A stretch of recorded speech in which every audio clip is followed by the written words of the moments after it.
तर आजच्या लेक्चर मध्ये आपण नॉन इन्फेक्टिशियस डिसीज बद्दल बोलू. त्यामध्ये फर्स्ट आहे cancer. Uncontrolled and abnormal growth of cell. पेशीची अमर्याद आणि अनियंत्रित वाढ. दोन शब्द आहे. पहिला आहे अनकंट्रोल म्हणजे पेशींचं शरीरामध्ये इतकं प्रमाण वाढतं की त्याच्यावर शरीराचं कंट्रोल राहत नाही. आणि ॲबनॉर्मल म्हणजे अनियमित. आता हे सेल डिव्हिजन मध्ये आपण पाहिलं आहे की आपल्या बॉडीची ग्रोथ होण्यासाठी सेल डिव्हिजन महत्वाचं आहे. बरोबर. एका पेशीपासून दोन नवीन पेशी तयार होणे याला आपण सेल डिव्हिजन म्हणतो.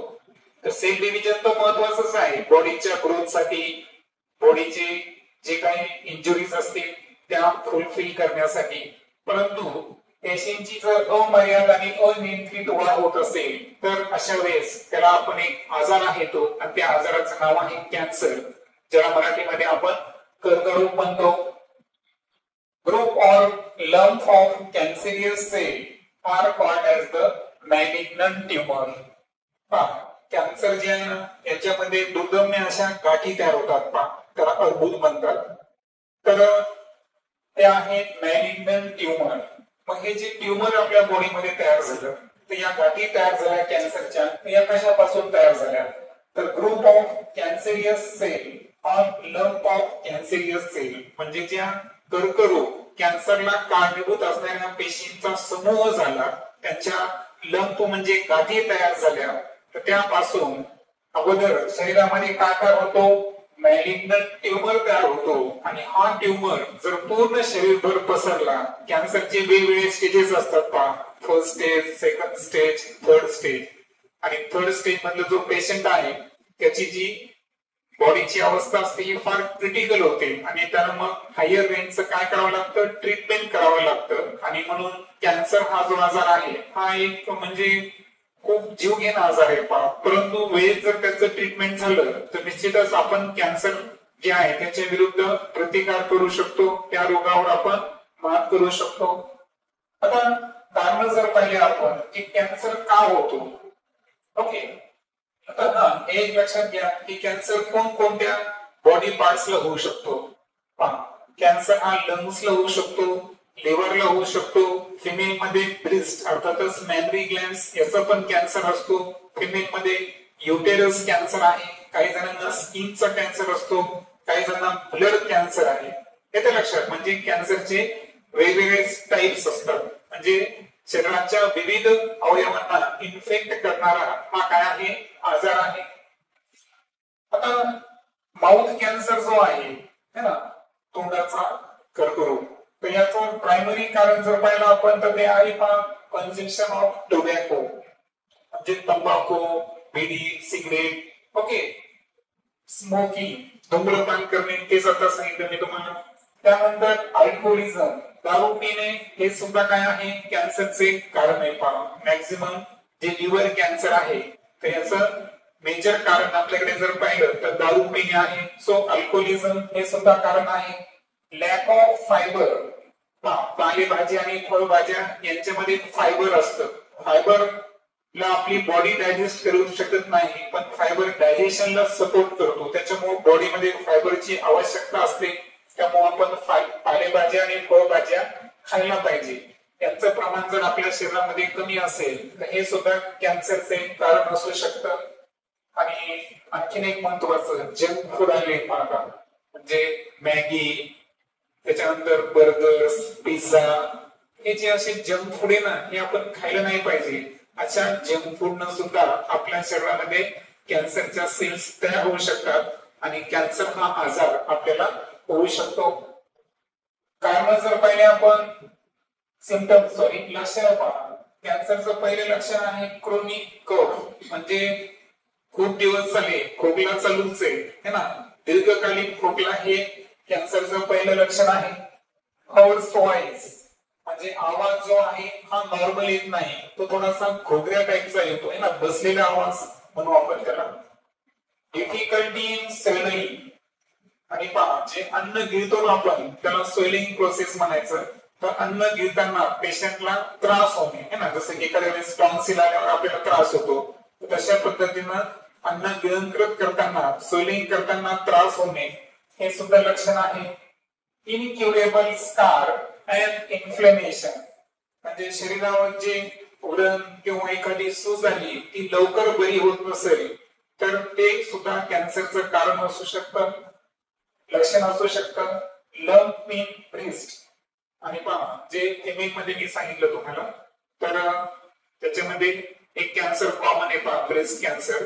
तर ब्रेस्ट कॅन्सर जे आहे तर यामध्ये काय होतं की ब्रेस्टच्या आतमध्ये लंप म्हणजे गाठी तयार होतात तर त्यांचं डायग्नोसिस महत्वाचं असतं, अदरवाईज ते सुद्धा एक ब्रेस्ट कॅन्सरचं रिझन आहे. पुढचं लक्षण पाहिलं आपण तर अनएक्सप्लेन वेट लॉस म्हणजे कारण नसताना एखाद्या पेशंटचं वजन जर कमी होत असेल तर हे सुद्धा काय आहे कॅन्सरचं लक्षण आहे. सो ओव्हरऑल आपण कॅन्सर काय आहे, त्याची कारणं काय, त्याचे सिम्पटम्स, लक्षणं काय आणि शरीराच्या कोणकोणत्या अवयवांना कॅन्सर होऊ शकतो या संदर्भात आपण बोललो. आता आपण कॅन्सरच्या ट्रीटमेंट बद्दल बोलू. आता कॅन्सरचं ट्रीटमेंट जे आहे तर ट्रीटमेंट करण्याच्या अगोदर त्याचं काय होणे आवश्यक आहे, डायग्नोसिस.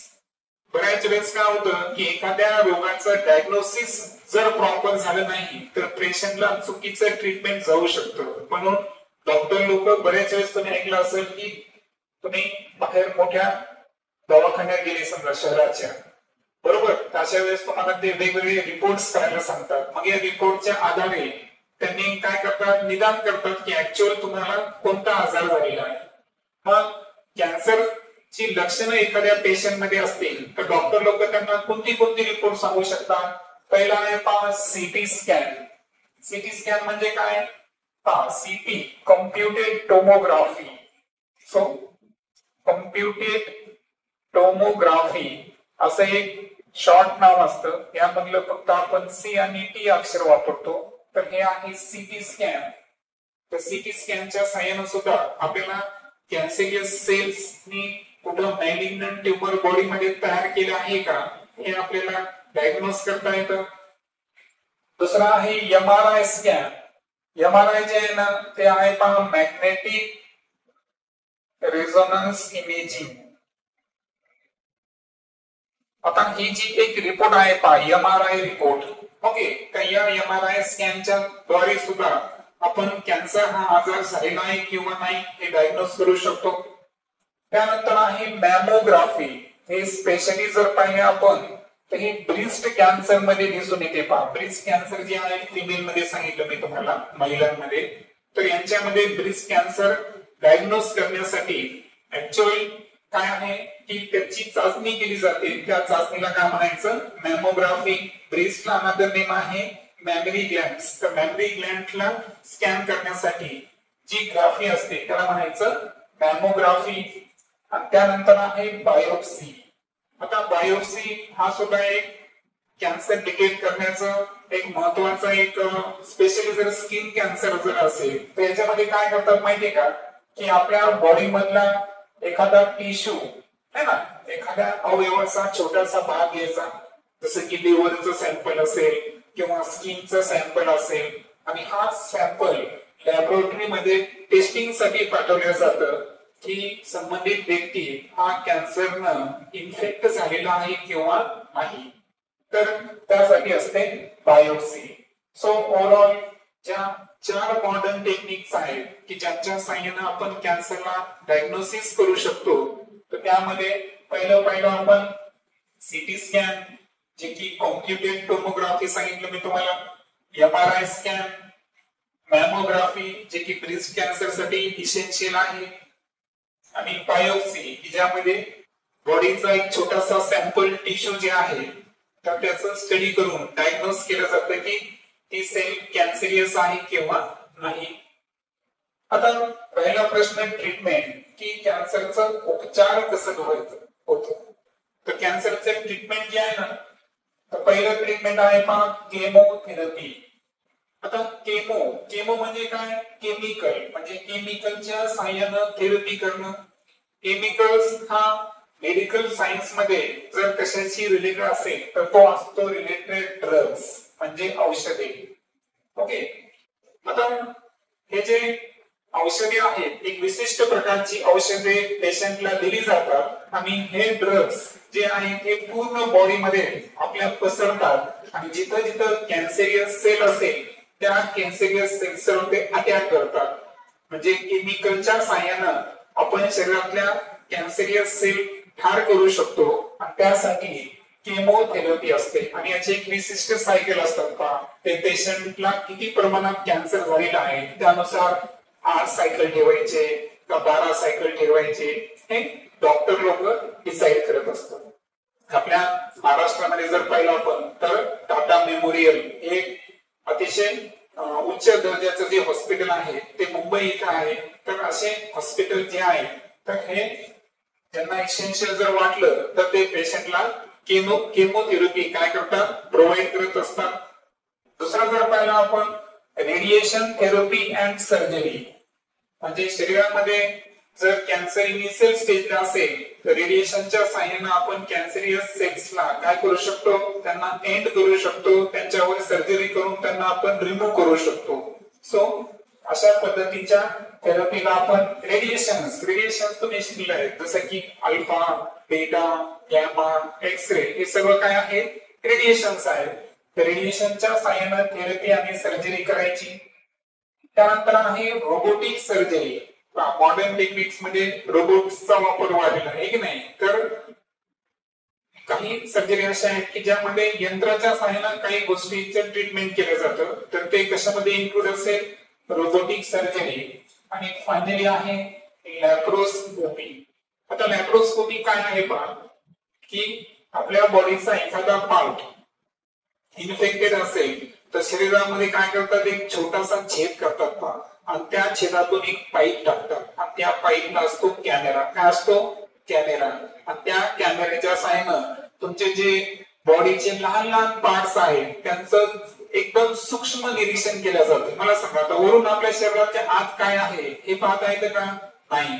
मग शरीर बॉडीवर काय करायचं एक छोटासा एक लहानसा होल करायचा. त्या होल मधून विशिष्ट प्रकारचे पाईप कॅमेरा पाठवून ऑर्गन जे आहे त्याला क्लोजली ऑब्झर्व केलं जातं आणि ते ऑब्झर्व करून त्याच्यावर जर ट्रीटमेंट केलं गेलं तर अशा पद्धतीच्या सर्जरीला काय म्हणायचं लॅप्रोस्कोपिक सर्जरी.